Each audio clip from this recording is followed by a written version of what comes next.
Hey everyone.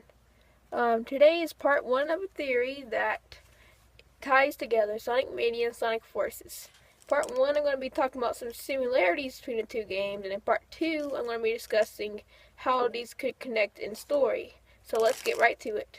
Now, let's kind of ignore the obvious right now, which is classic Sonic is in both games. There's really no reason to really try to sit down and try to convince someone both games are connected just cause classic Sonic's in it. I mean, Sonic is in every Sonic game, and I mean, he was in Sonic Generations as well, but I mean, all I'm saying is you just need a little more evidence than that.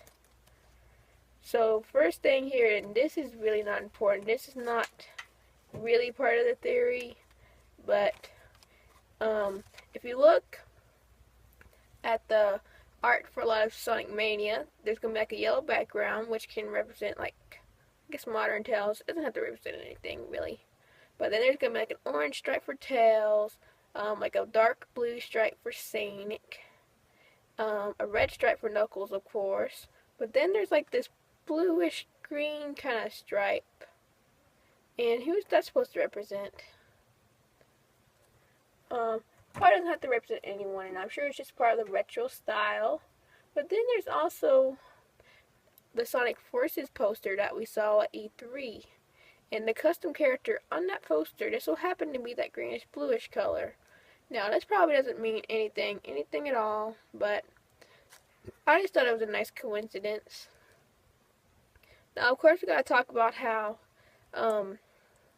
both Chemical Plant Zone and Green Hill Zone are both in Forces and Mania.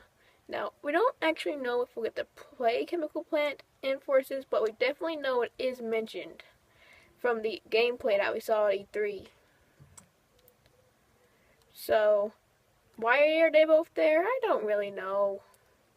But, yeah, they're there. And then a lot of people are going to be like, well, Sonic Mania doesn't have a story, so if Sonic Forces has a story, how are they going to convey it?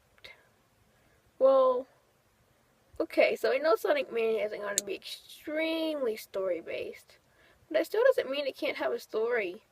I mean, every game that makes any sense at all has a story of some sort.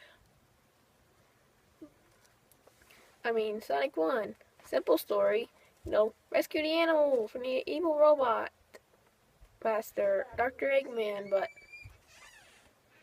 doesn't mean it's extremely story-based, but it has a story. So I can imagine Sonic Mania having a story more similar to Sonic and Knuckles.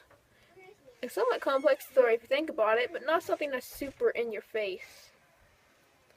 And not only that, there was this one magazine that mentioned Sonic Mania and Sonic Forces being stepping stones in what Sega has planned.